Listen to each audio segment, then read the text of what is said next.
Good morning. My name is Karen Billard, and I'm Managing Director for the Hyannis Harbor Arts Center at the Guyer Barn.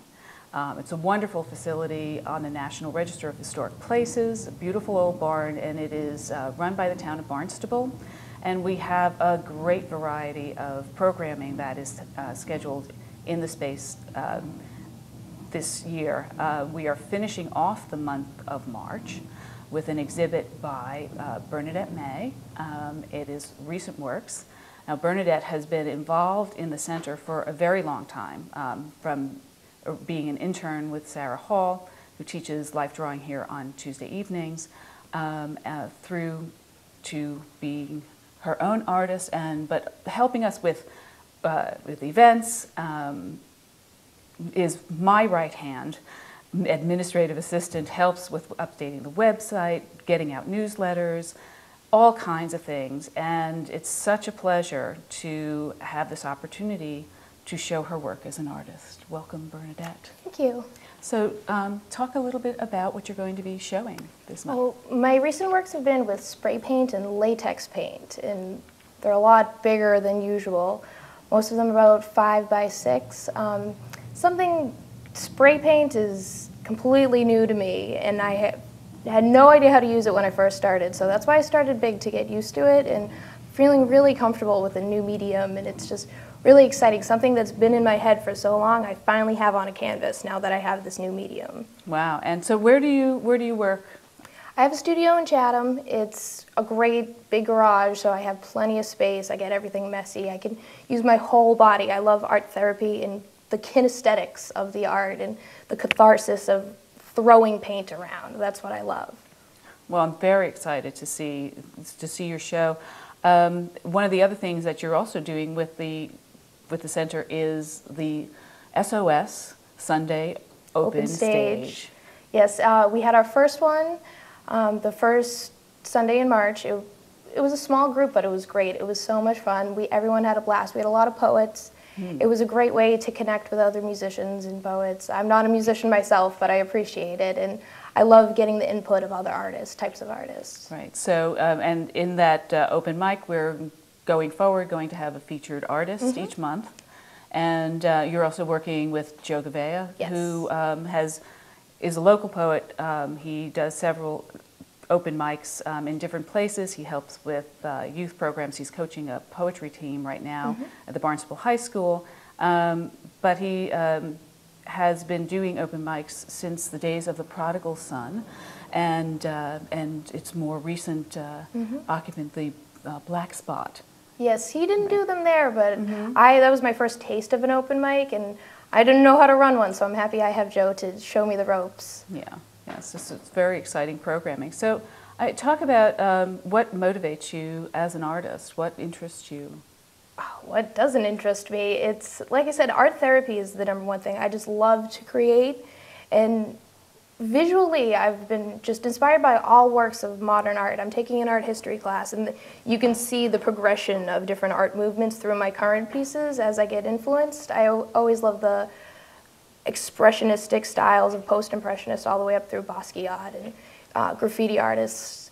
I like something that looks good. My whole concept lately has been trying to get a composition that's interesting to look at.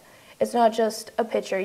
Every time you look at it, you can find a different shape, a different color, and it's just something interesting that you can hang on the wall. Very nice. So color's a big part of the work that you do. Yes. Yeah. Especially I just got paint from the dump.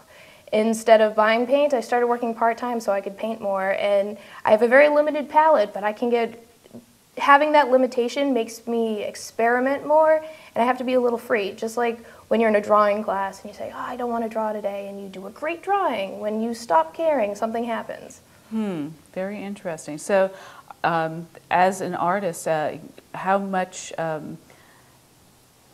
training have you had? Is that a big part of your background? Absolutely. Sarah Hall is the one who got me started. We just had our 6-year anniversary.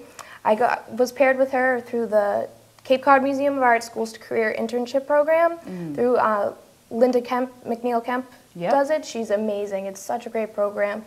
Every time I see her, I thank her because I liked art a little bit in high school, and I met Sarah and fell in love. She taught me how to draw, she taught me how to paint.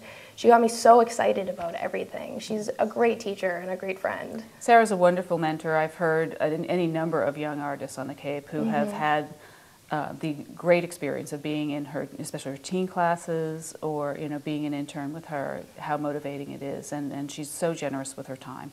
And the program through the museum is really exceptional. It's a wonderful resource in the community to pair young artists with more experienced artists on the Cape, and they work together, and at the culmination of their time as an intern, there's a show at the museum of their work. And for many young artists, it is the thing that really gets them on the track and helps them to produce the work that gets them into art school later on. So again, one of the amazing resources that we have here on the Cape, as is this barn. It's and really a unique situation that the town of Barnstable supports this barn and Sarah Hall's live and workspace, and the studios across the way. I have a studio there, and there are three other artists in the main house and a potter in the back room. And all of these programs are part of the town of Barnstable's programming and part of the area that will be defined as part of the Mass Cultural Council's Cultural District Initiative. So it's really very exciting to have this kind of resource in the town.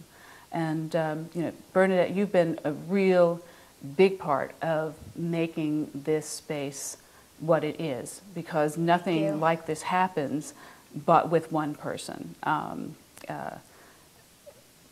I've found you invaluable as an inspiration. You've made amazing connections here. Big Collage was here because of the introduction that you created for them. What does it mean to you to have a space like this? It's just great to have a community space. I'm a big advocate of youth programming because as a high schooler, that's how I found art and found the therapeutic values of art. And just to share it with everyone, whether you're just a patron or you like to draw or you want to come to an open mic, and to have that nurturing environment for, like I said, I'm a painter. I go to the open mic and I can talk to musicians and find inspiration. And that's so important that it's a community center and that we have all these events going on that are open to the public. Exactly. And the opening reception for Bernadette's show is going to be on March 23rd. That's a Friday evening. That's from 7 to 10. And then there's another event that's happening as well that weekend. Yes. Well, it's at the end of the show on April 7th. Candied Apple is going to have a haute couture fashion show, a runway show. There should be music and a whole night of an event. It's at the last Saturday of the show. She's a great fashion designer.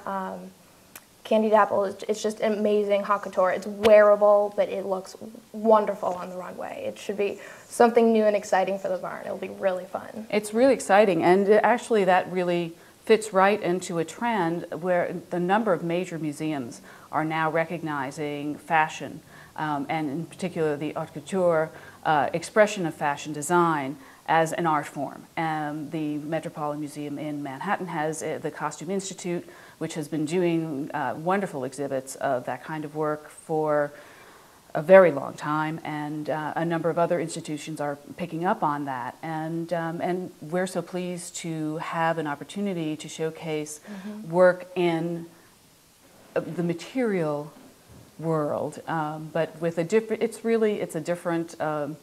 it's a very specific media, but it's an artistic expression, so Absolutely. It'll be exciting to see her work. So the show runs from March 23rd through April 8th. And following that, we'll have another art show opening the following Thursday. We hope that you'll be interested in coming to see that. That's Victoria Salt, and she has works inspired by Shakespearean soliloquies and sonnets, and jazz musicians. So for the opening reception, we have invited local performers and people, lovers of Shakespeare, to share their favorite sonnet or soliloquy. So again, Bernadette Mae, recent works, opening reception March 23rd from 7 to 10 p.m. and we hope to see you there.